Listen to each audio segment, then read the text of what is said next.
At this time, we are pleased to welcome our keynote speaker, the Cardinal Archbishop of the Archdiocese of New York and President of the United States Council of Catholic Bishops. On behalf of the entire Diocese of Knoxville, it is my extreme pleasure to welcome Cardinal Timothy Dolan.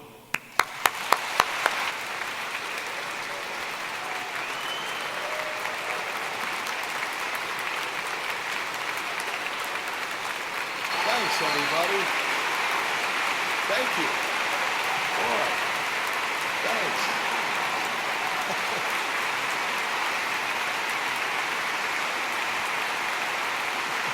Thank you all.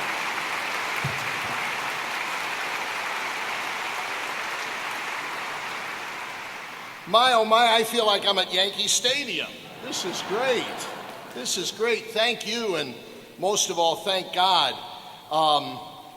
I really appreciate the gracious invitation and this extraordinarily warm welcome.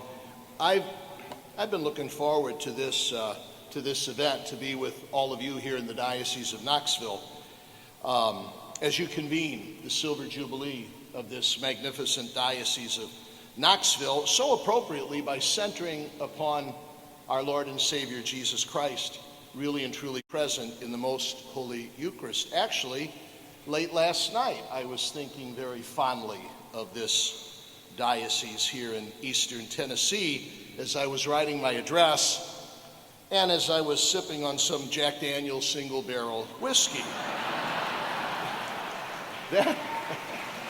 Now,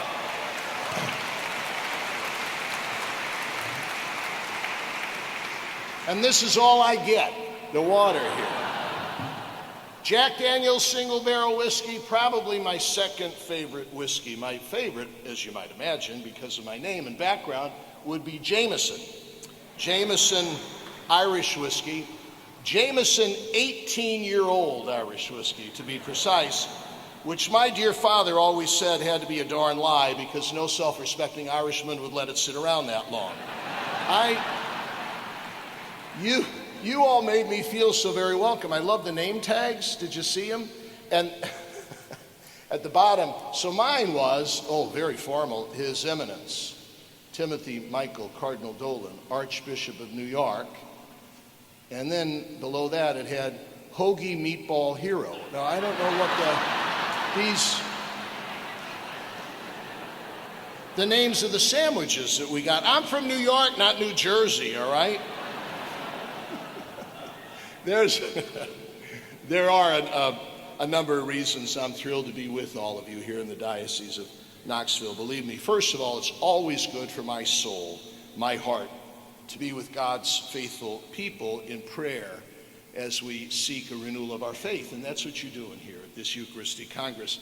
Secondly, and do I ever mean this, the youth and vitality and promise of this great Diocese of Knoxville is inspirational for me. Now you realize, I mean that, folks.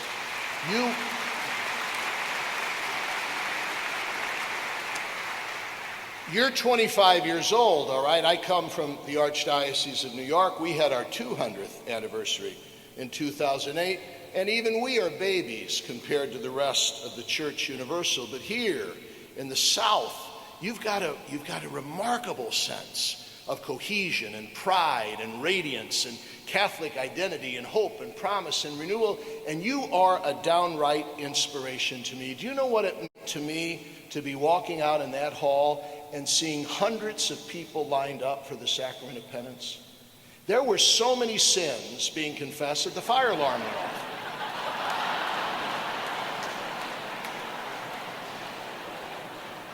Do you know what it meant for me to walk in this hall and see 5,000 enthusiastic, committed, believing Catholics here? You're the future of the church. New York, it's a great diocese, no doubt about it, but very often people are tempted to think, well, our best days are behind us.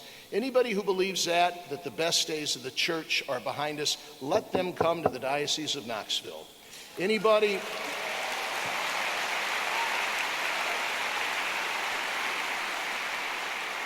Anybody who believes that the church is timid and scared and embarrassed, let them come to the Diocese of Knoxville. Anybody who believes that the church is old and tired and fatigued, let them come to the Diocese of Knoxville. And I thank you for the inspiration and the hope that you give me. Thank you.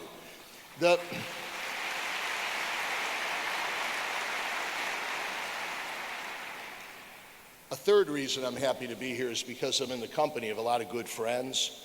The first among them, I'd like to mention your good bishop, Bishop Richard Sticka. He and I are both priests of the Archdiocese of St. Louis, and we're proud of that. We're both Cardinal fans and great friends of Stan Musial. We were both ordained by the same man, and he's, I consider, a good friend and a model. And when he invited me, I knew I wanted to come. Bishop Sticka, congratulations on this 25th.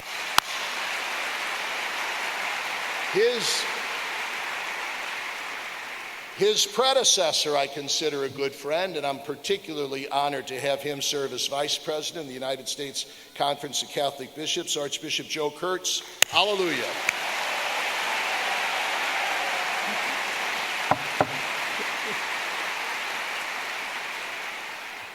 You got longer applause than I did, Joe. This is not good. And a man I consider a friend, a mentor, a father, an older brother, a man I love and respect very much, Cardinal Justin Regali. Where is he? Where'd he go?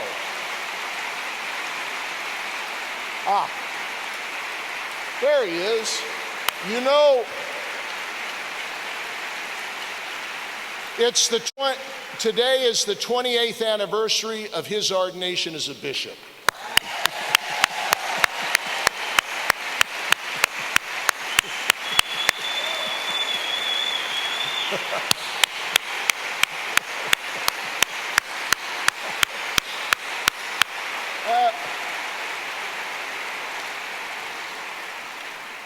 As usual, your timing was just right, Cardinal Regali. Yes. As usual, he's overdressed me, but that's all right. Boy, to be among such great speakers that you've had today, Scott Hahn and Father Barron, my Lord, I feel like a New York Met and the Yankee lineup being here with speakers like that. And just so you know how much at home I feel here in Tennessee, my birthday is February 6th, the same day as Babe Ruth, Ronald Reagan, and Dolly Parton. All right?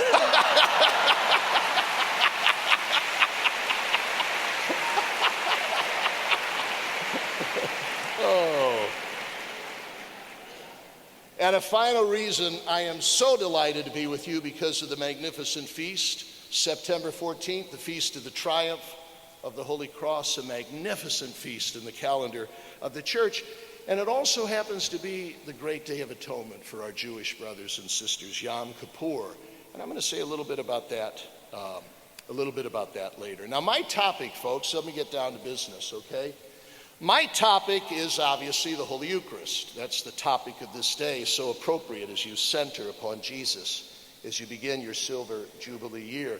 My topic, though, is to maybe look at this sacred mystery of the Most Holy Eucharist from three different angles.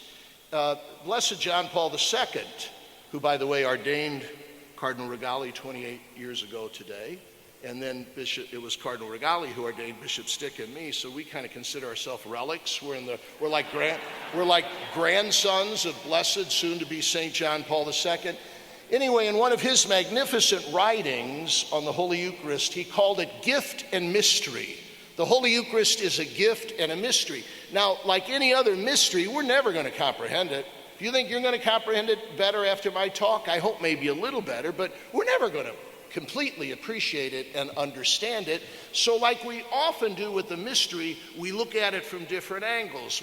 If I get a day off back home in the Archdiocese of New York, very often I'll go to an art museum to see an exhibit, and you'll see people that are kind of looking at the work of art from different angles, and they appreciate the different light and meanings as they move around. Well, what I'm going to propose to all of you today is that we might look at the gift and mystery of the Most Holy Eucharist from three angles, all right? I want you to look at the Eucharist as the holy sacrifice, as our communal meal, and as the real presence, okay? Sacrifice, meal, and presence, the three angles of this diamond, this work of art, this gift and mystery that we call the Most Holy Eucharist. So let's start.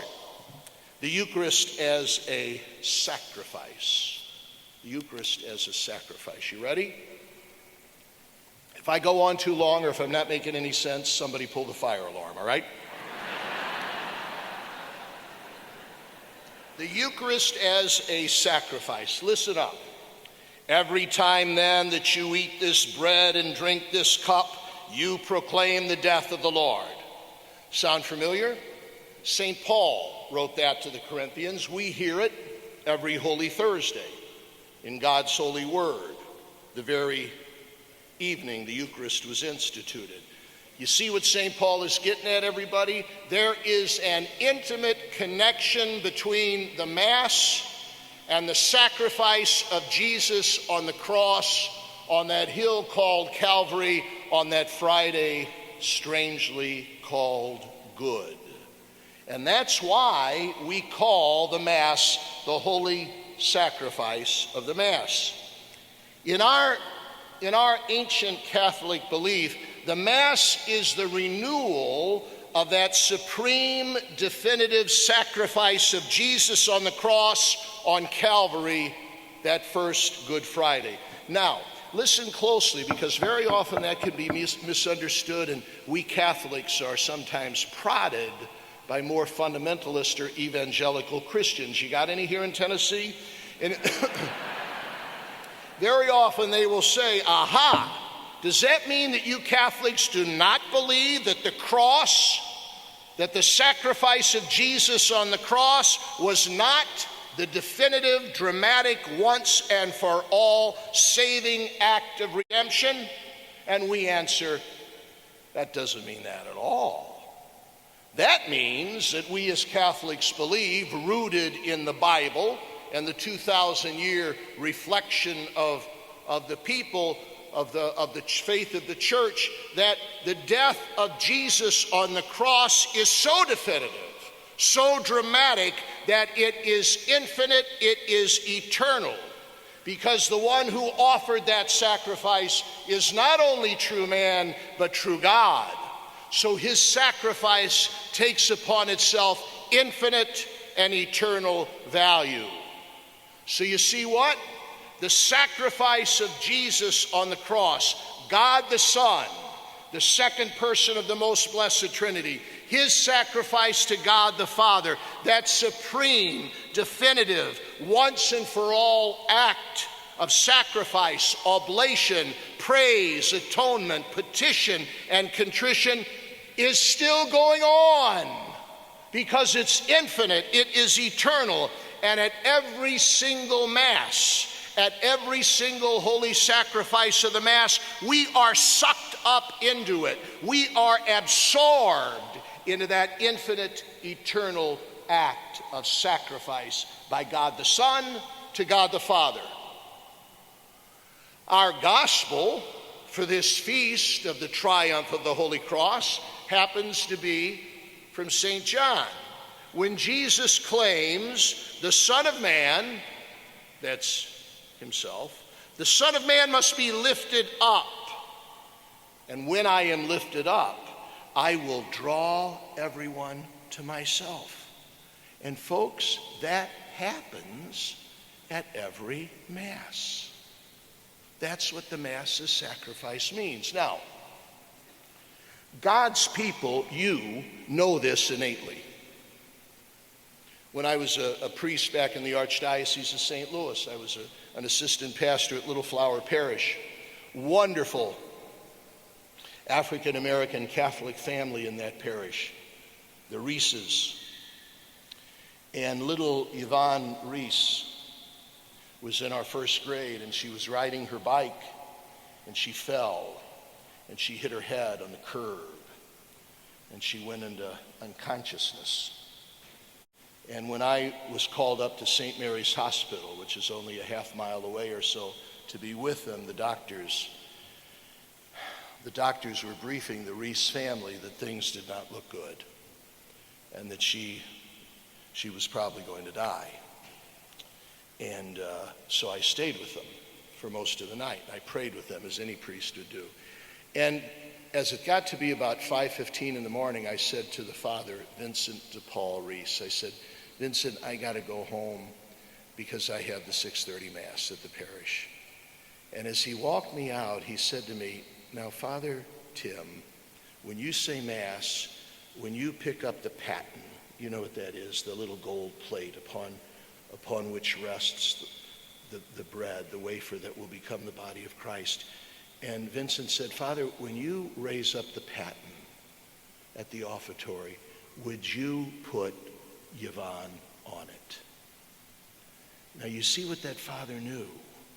That father knew what it meant when we talk about the sacrifice of the Mass.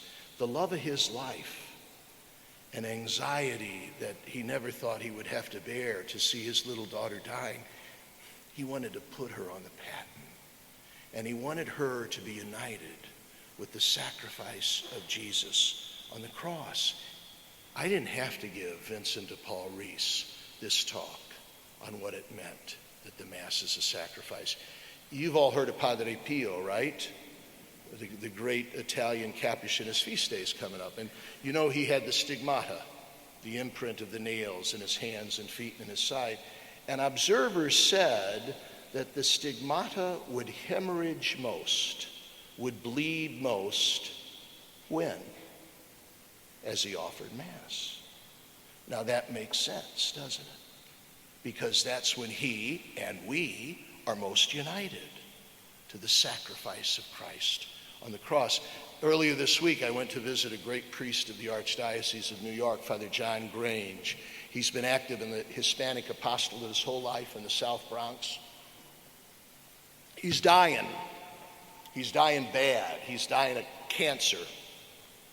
And he's at a wonderful Catholic hospice called Calvary. Isn't that a beautiful name for a hospice? And Father Grange is dying at Calvary, see?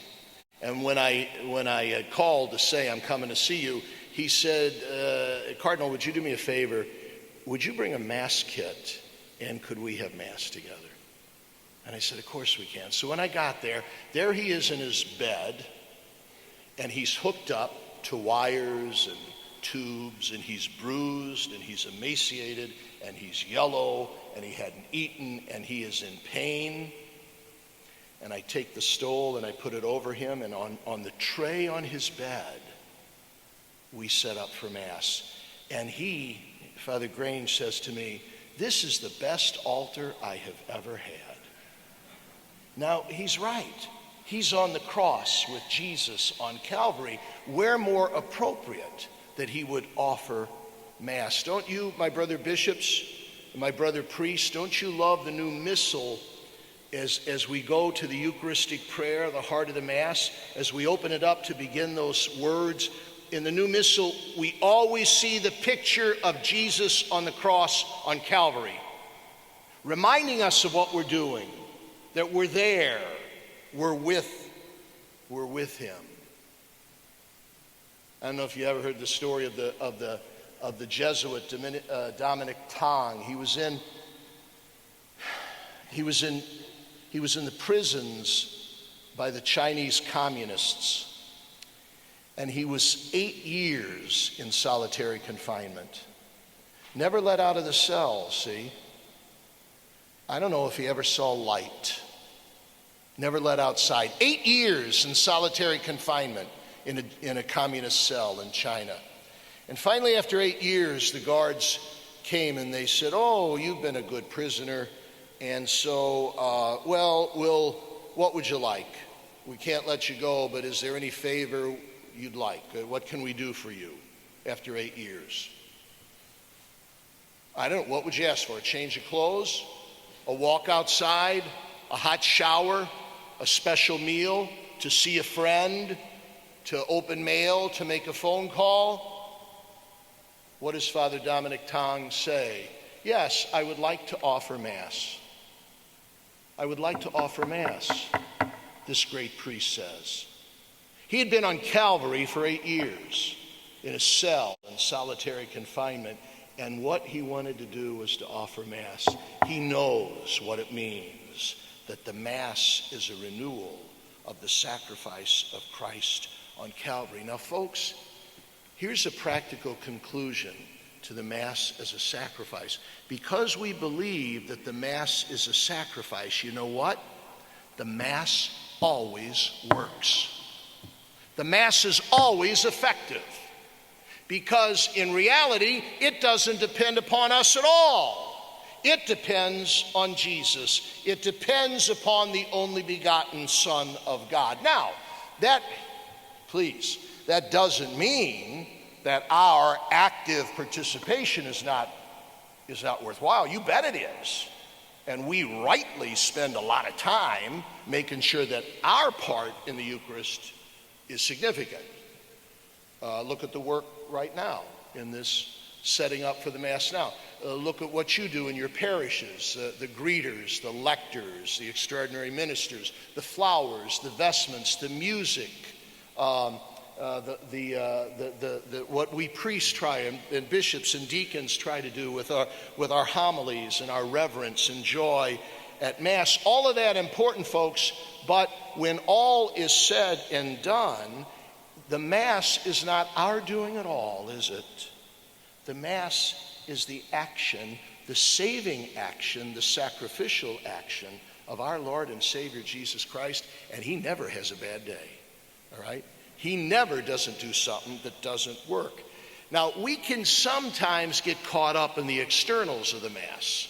You guys might do it. If you're a priest back home in New York was telling me that he's kind of jealous of this new young priest that he's got, who happens to kind of be dazzling and thin and handsome and a full head of hair and has a great singing voice and gives a good sermon. So he said he was getting a little jealous because people would be calling on Saturday saying, what priest has the 10? Or what, wanting to go to his. So he said one day he picked it up and they said, what priest has the 10? And he said, Jesus. All right, now, he's right. He's right, okay? When,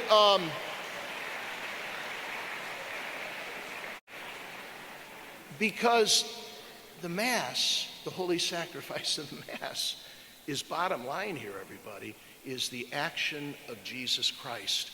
And the best we can do is be immersed in it, sucked up into it, absorbed into it.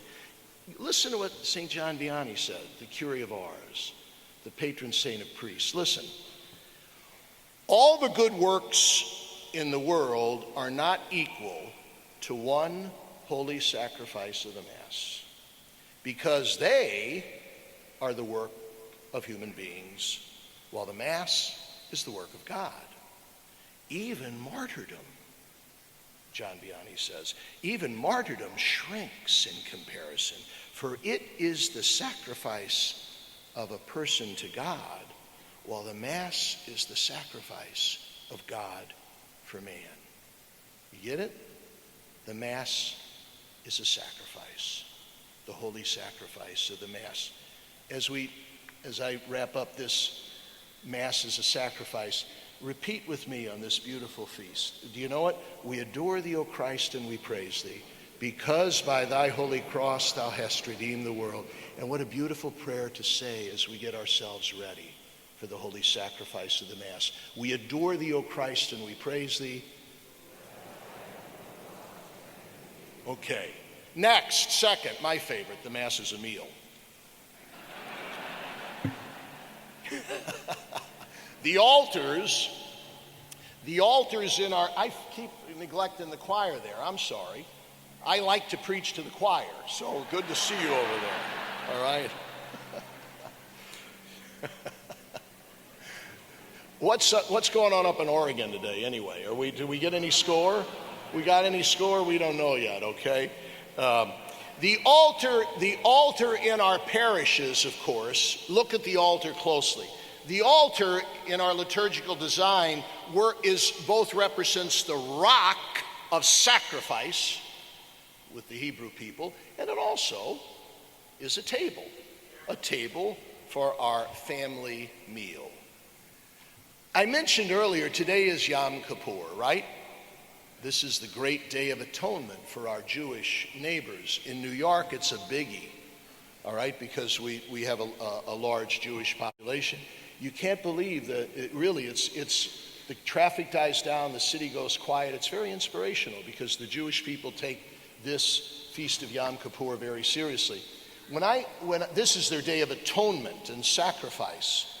Isn't it beautiful? We have the exaltation of the cross on this. It's not always September 14th. It's different. But when I got to New York, because I knew an important part of my ministry in New York was going to be Jewish Catholic dialogue, I wanted to learn more about the Jewish feasts.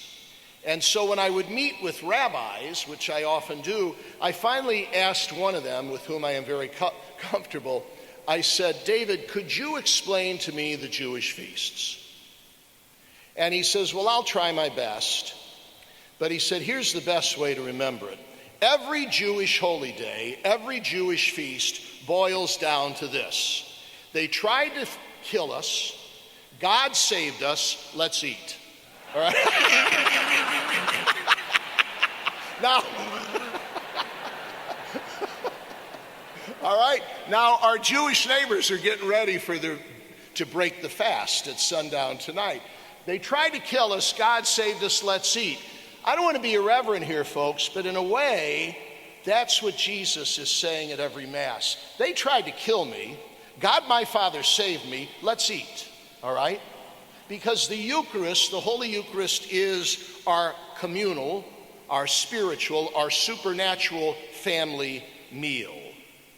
You ever notice that after that first Easter, after his resurrection from the dead, when he had those frequent apparitions to his disciples, and more often than not, those post-resurrection, after Easter apparitions of Jesus to his disciples took place in the context of a meal, all right? In fact, after I was named auxiliary Bishop of St. Louis, when then Archbishop Regali said to me, now, Tim, you have to choose a motto as a bishop. Bishop Sticca has a beautiful one, for instance, Jesus, I trust in thee. So Archbishop Regali said, Tim, you have to choose a motto. I said, well, help me, what do you do? He said, well, what do you have a favorite verse from the Gospels? And I said, yeah, I do. He said, well, that might do it. What is it? I said, well, my favorite verse from the Gospels is when Jesus, after Easter, appeared to his disciples on the shore of the Sea of Galilee, and he said to them, does anybody have anything to eat? Now,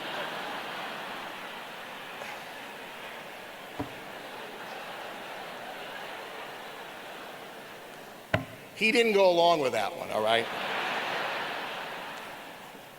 But the point is true, right? When Jesus showed up after Easter, more often than not, he shared a meal with his apostles. And that's what he does with us, see, at every single Mass. He feeds us. He breaks bread with us. He shares a meal with us, his supernatural family, you see. And that's why, everybody, that's why you and I crave Holy Communion. That's why we love to receive the Eucharist. That's why the highlight of the week for a faithful Catholic is that sacred Sunday meal when we are fed by Jesus Christ in the Holy Eucharist. Pope St. Pius X said it well. This side of heaven, there is no way to be closer to Jesus than to worthily receive him in Holy Communion. I was recently reading a story about the great music director, Alfred Hitchcock. Alfred Hitchcock was a very fine practicing Catholic. And the priest who wrote this article was had studied Hitchcock's films and had detected Catholic themes in the films of Alfred Hitchcock. And this priest had interviewed Hitchcock. And he told the story of when he visited Mr. Hitchcock when he was dying. He had called and he had said, Mr. Hitchcock, can I come and visit you? I'm a priest. And Alfred Hitchcock said, yes, Father, I would like to see a priest. So he went over and he he was explaining how, as he was sitting next to the hospital bed and speaking to Alfred Hitchcock, after a minute, 2, 3, 4, 5 minutes of conversation, he could see Mr. Hitchcock becoming agitated. And he finally said, "Father, I'm happy to talk to you, but the real reason I wanted you to come over here is because I want to receive Holy Communion. I wanted you to bring me Holy Communion," which, thanks be to God, the priest had done. We're hungry for the Holy Eucharist. It is our spiritual food. It satisfies the deepest hunger of the human heart. And this sacred meal of the Mass is the place where he feeds us. A couple of years, 4 or 5 years ago, when I was chairman of the board of the Catholic Relief Services, your excellent outreach to the poor of the world, I visited Ethiopia. I think you may have been with me, Archbishop Kurtz. Yeah. But you never gave me that Pepto-Bismol back. Yes, we got that. We went out to visit a very heroic bishop it was Bishop Ibrahim Desta. Miki, M-E-K-I is the name of the diocese. Now, this has got to be one of the poorest, most abandoned areas of the world. And he told us a story of he had asked Blessed Mother Teresa of Calcutta if she could send him sisters, and she said yes. Now, she already has this unbelievably effective missionary of charities home in the middle of Addis Ababa, which Archbishop Kurtz and I visited, in which the president of Ethiopia said to us, "You know, you have Social Security in the United States?" And we said, "Yes, Mr. President." He said, "We got Mother Teresa's sisters," because they were the ones that did it. Anyway, Bishop Desta had asked Mother Teresa, "Will you open something here?" And she said, "Of course." And he was so excited. And when he had all the plans ready to approve, to start the convent and all, Mother Teresa wrote and said, "Now, you have a priest to come every day for Mass." And he said, "Mother, no. I can assure you of maybe 1, 2, or 3 times a week." And she said, "We can't come. My sisters must have Mass every day and must receive Holy Communion every day, or they can't do their work." Her sisters craved the sacred food of the Blessed Sacrament. Her sisters appreciated the Holy Mass as our communal meal as God's family. The Mass, then, the holy sacrifice of the Mass, is also our family meal when we are fed with the very bread of life. I love the word companions. You and I are companions, and you know the Latin origin of companions. Companions means that we share bread together. That's what the word means. We Catholics are profoundly companions because we share the bread of the Holy Eucharist from our family table at our communal meal of the Most Holy Eucharist. In New York, you never know what you're going to get, and you never know who's going to come to Mass. One of the people who loved to come to Mass at St. Patrick's Cathedral happened to be former Mayor Ed Koch. Remember him? You all remember Mayor Koch. He was one of the feistiest, I don't know how to describe it. I got close to him before he died. And he told me once, he said, "I love coming to St. Patrick's." And he often would be there, all right? He said, "I love coming to St. Patrick's because I love to watch your people come up and receive Holy Communion." He said, "They are young and old. They are black and white and yellow and red. They are rich and they are poor. But as they come up," he said, "I watch them and I see their faces and I see their eyes and I know there is something profound going on." That happens in St. Patrick's all the time. I was telling you about the exhilaration of being here in the Diocese of Knoxville, but we got blessings in the Archdiocese, and one of them is St. Patrick's Cathedral. When I first got there to New York, the Methodist bishop on Park Avenue, he was at a breakfast that I had hosted for ecumenical leaders, and he was very nice. He said, "Oh, welcome, Archbishop Dolan. I'm the Methodist pastor, the bishop of what they call Christ Church. And he said, but I'm always jealous of you. I said, what do you mean? He said, well, a couple of years ago, I had a benefactor flying in who was going to give me $1 million. And when he got off LaGuardia Airport, and as the cab was taking him, he said, take me to Christ Church. And the cabbie took him to St. Patrick's Cathedral.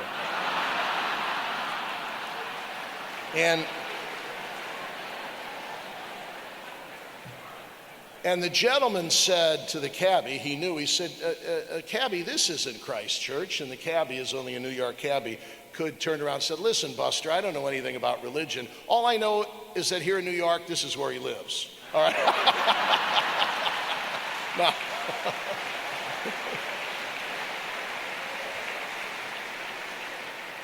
you can bet I've used that one a lot on appeals, right? But this is where he lives, see? And this is where he feeds us in the communal meal that we call the Holy Sacrifice of the Mass. About 20 years ago, my mom had very serious surgery at St. John's Mercy Hospital in St. Louis. And it wasn't life-threatening, but it was very delicate surgery. And we were outside waiting, and we were relieved when we saw the doctor come out in his scrubs, and he removes his mask, and he says, are you Shirley Dolan's family? And we said, yes, and we're anxious, and we went over, and he said, your mom's going to be fine. And he told us about the surgery and what was going to happen now. And all of a sudden, we heard over the loudspeaker at St. John's Mercy Hospital, Mass begins in 5 minutes, and this doctor said, I have to go. I got to go to Mass at noon, or I'm no good doing surgeries. See, he needed to be fed. For him to receive Holy Communion was a craving. It was a hunger. There was an urgency. There was a need there. That's why, everybody, that's why I'm so grateful that you in the Diocese of Knoxville are starting your Jubilee year, 25 years, concentrating on the Eucharist, because one thing we have to do is recover the value of Sunday Mass, don't we? That's our weekly family meal. I was at one of our Catholic campus ministry centers. It was at Columbia University, very historic. And they had a good, when we had Mass with the students, there was a very good crowd there. It was Sunday evening. And afterwards, I met with some of the student leaders. And I started to say to them, congratulations on your Sunday Mass. And they said, well, Cardinal, thanks, but, we only get about 10% of the Catholic students. And one of the students said to me, we as Catholics believe that Sunday Mass is our weekly spiritual family meal where Jesus feeds our bodies and our souls and our hearts with the very bread of life. But we were raised in a generation that never had a Sunday meal at home.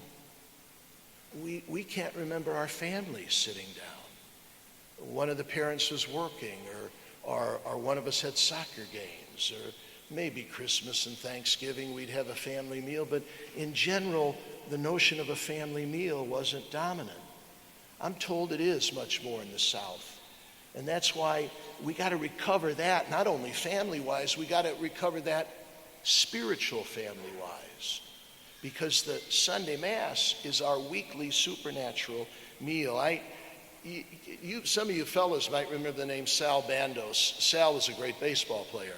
He was with the Milwaukee Braves. He was with the Los Angeles Angels. And he's an exemplary Catholic. He and his wife, Sal and Sandy, are Catholic leaders and really Catholic evangelists in the Archdiocese of Milwaukee, where I was before I went to New York. They had left the Catholic Church in the early, about 2001, and gone to a megachurch. And they were at the megachurch about 2 years. It was a real scandal because they were so recognized in the Catholic family of the Archdiocese of Milwaukee. They came back.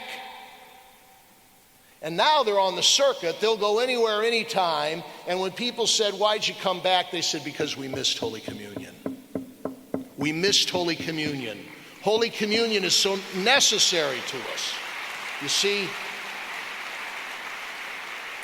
Sal and Sandy Bando could give this talk as the Mass as a meal. And finally, everybody, the Mass, the Eucharist as the real presence. There's the third one. The Mass as a sacrifice. The Mass as our sacred communal meal, and finally the Mass as the real presence. You ever heard of Thomas Merton?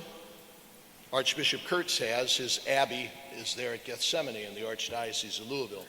If you ever read one of the great spiritual classics, it's often called America's Confessions, after St. Augustine's Confessions, Thomas Merton's Confessions, A Seven-Story Mountain, about his conversion to the Catholic faith. And Thomas Merton, even though the story was kind of long, he was a communist, he was bohemian, he led a promiscuous life, he was in and out of different religions. It was a real odyssey. But there's gentle traces of a magnet force pulling him to the Catholicism. But the pivotal moment, he said, was when he would go into the back. He was teaching at Columbia University, teaching English literature. The chapel, the parish church near Columbia University in Manhattan is Corpus Christi, the body of Christ. And he would sneak in the back. It was the Catholic Student Center for the Columbia. And he would kind of sarcastically, cynically, aloofly, but with great interest, he would watch the people at Mass. And that's what moved him. He records in Seven-Story Mountain that he watched the people, especially when the priest held up the sacred host at Mass, and he said, these people have a look of awe and faith. They really believe that host is divine. And it was that simple faith in the real presence of Jesus Christ in the Eucharist that was the final attraction for him to join the faith. Same is true of St. Elizabeth Ann Seton, all right? You know the story. She was an extraordinarily devout Episcopalian, a married woman, mother of five, a patriotic family in the Revolutionary War, wealthy family. She gradually was attracted to the Catholic faith, especially as she detected a sense of the real presence of Jesus in the Eucharist. And when she accompanied her husband William on a business trip to Italy, he succumbed to tuberculosis. So she couldn't get home right away because of the quarantine, so she stayed with a wonderful Italian family in Livorno, the Felici family. And she would accompany them to Mass. And as they would go up to Holy Communion, she would speak about a hunger for the Eucharist and a sense of the real presence of Jesus Christ. And she was trying to deny it because she knew it would be, the consequences of her leaving her Anglican roots and becoming a Catholic would have dramatic effects. But she said the clincher was, she, by the way, was the same time going to the Anglican church in Livorno, because Livorno was a British seaport, so there was an Anglican church there. She would go to the Anglican church and then accompany the Felici families to Mass. But she said the clincher came on the feast of Corpus Christi, while she accompanied the Felici family as the Blessed Sacrament was carried in procession along the streets of Livorno. And as it came by, she saw all the people go down on their knees. And behind her was the minister of her church. And the minister said to her, "These stupid peasants believe that the Son of God is present in that wafer of bread. These stupid peasants." And Elizabeth Ann Seton thought to herself, so do I. So do I. And with that, she became a Catholic. St. Peter's on Barclay Street received her first Holy Communion in Manhattan. There it is, the sense of the real presence. Once when I was the rector of the North American College in Rome, I had the high honor of carrying the Blessed Sacrament in Orvieto. I don't know if you ever heard of Orvieto, a beautiful town about an hour north of Rome. One of the most magnificent cathedrals in the world. The song we just sang at Eucharistic Adoration, the Tantum Ergo, the O Salutaris, written by St. Thomas Aquinas in Orvieto, because that's where the Feast of Corpus Christi started. So one day I'm there. By the way, great wine and pasta there too. Their Orvieto wine is unparalleled, and their cinghiale sauce. I'm carrying the Blessed Sacrament, okay? Now, it's kind of festive and all, but as I'm carrying the Blessed Sacrament up and down all these alley-like streets of Orvieto, as I'm winding the corner, there's an Italian young dad, probably in his mid-20s, in his soccer shorts, and he's holding his little 2 or 3-year-old boy. And as I'm walking by, I see the father whisper in his boy's ear and points to the Holy Eucharist in the monstrance. And I hear the dad whisper to his little boy, "Ecco Gesù." There is Jesus. I thought to myself, that boy might have 30 years of Catholic education, and he's never going to get a lesson in faith like he just got from his father.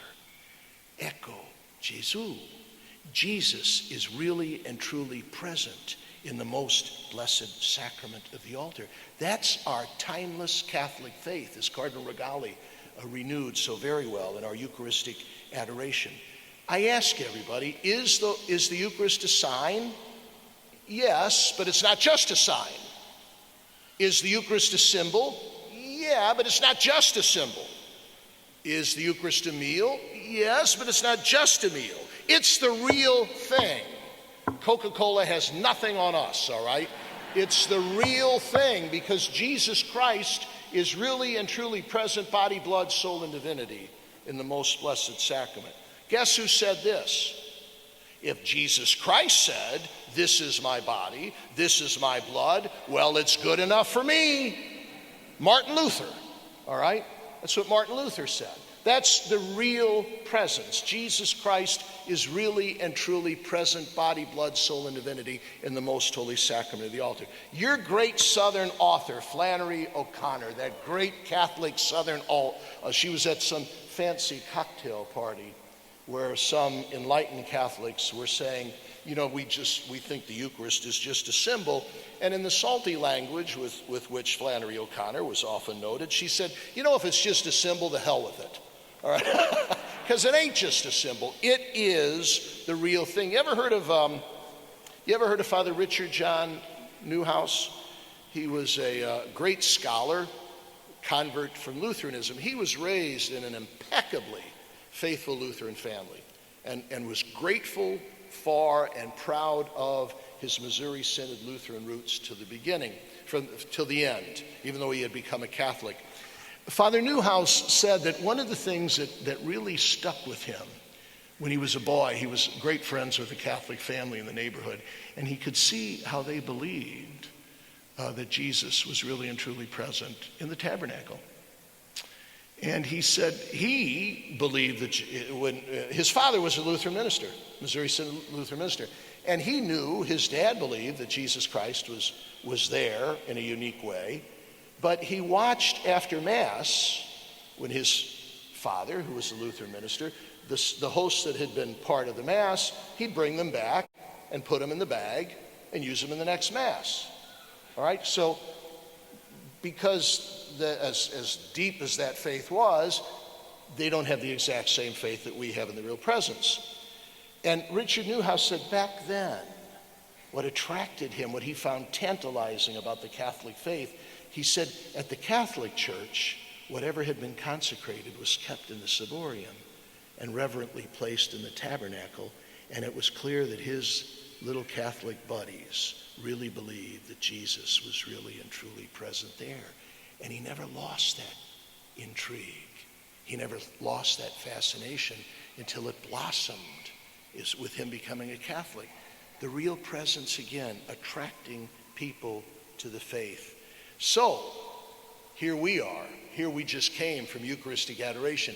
The supreme honor that we have, everybody, of savoring the real presence of Jesus in the Eucharist. One of the highlights of the summer was World Youth Day in Rio de Janeiro.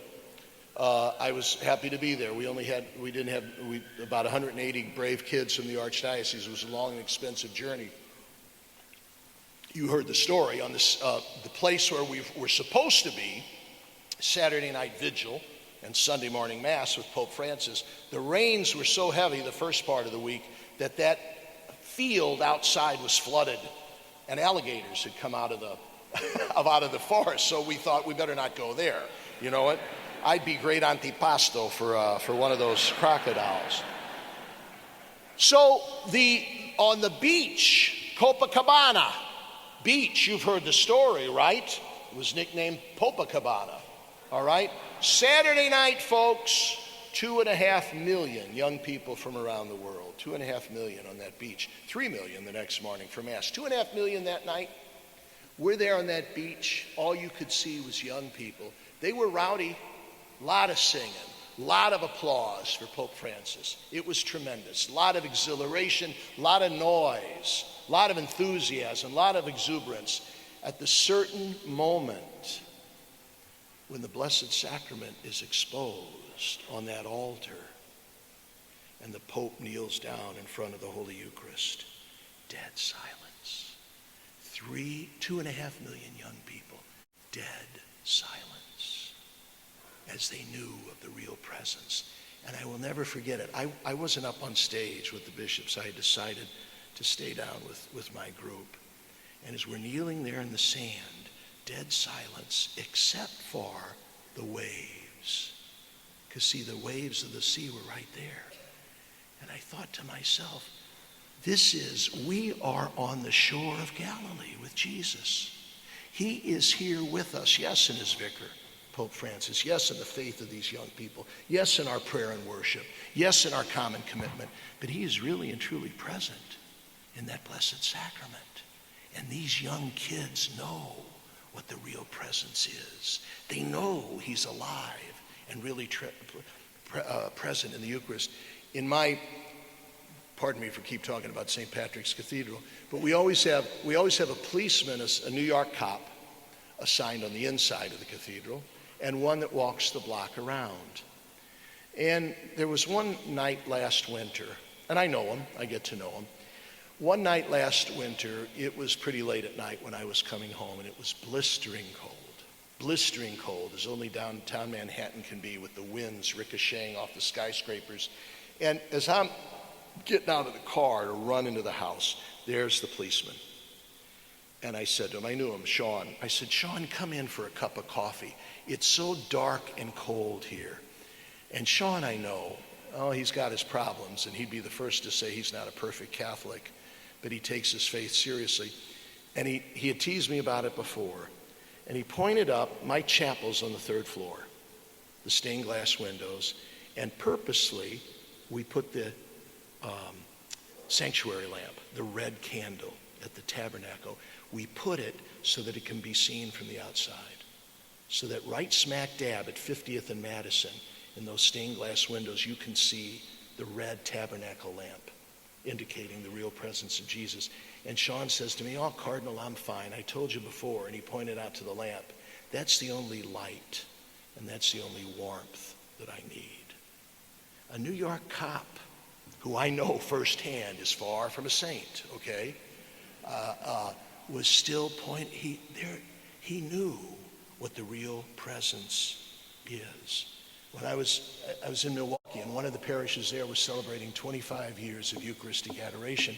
And when I came to celebrate it, there at the parish were 3 young men who were then priests from that parish who had discovered their priestly vocation at Eucharistic adoration. 1 young woman religious who had entered an order of sisters, and 9 young married couples who had met each other at Eucharistic adoration. No wonder. They knew the real presence of Jesus, and they sensed his call in the most holy Eucharist, the real presence of Jesus. Getting to the end, folks, please don't pull the fire alarm. You remember one of the greatest Eucharistic stories of all, the road to Emmaus, remember? Easter night, the 2 dejected disciples walking along the road to Emmaus with the risen Jesus appearing to them and walking with them, but they didn't recognize him. So absorbed were they in their own problems and difficulties, see? So they walk along, and he starts to explain things. And all of a sudden they find meaning and purpose and focus and hope in a very bleak situation. And they come to the inn, and he goes to walk on, and they whispered to him, beautiful words, beautiful words, beautiful words. Stay with us, sir. Stay with us. And so he went in, and you know the rest of the story. He took bread, he broke it, he gave it to them. He said Mass. And then they recognized his presence, and he disappeared. You see what Jesus is teaching us?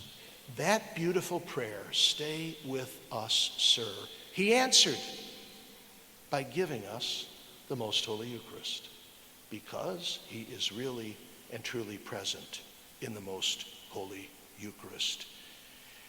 All right, folks, you know that little prayer, O Sacrament Most Holy, O Sacrament Divine, all praise and all thanksgiving be every moment thine. The Eucharist, a sacrifice, a meal, its presence. I'm going to conclude with this. You know the sequence of the Feast of Corpus Christi. Just 3 little verses. Here the new law's new oblation, by the new king's revelation, fulfills the form of ancient sacrifice. The Mass, the holy sacrifice of the Mass. What he did at supper seated, Christ ordained ever be repeated. His last supper ne'er to cease. The Eucharist is a meal. Sight has failed, nor thought conceives, but a dauntless faith believes, resting on a power divine. The Eucharist is the real presence. We adore thee, O Christ, and we praise thee, because by thy holy cross. Enough talking, let's have Mass. Thank you, all right?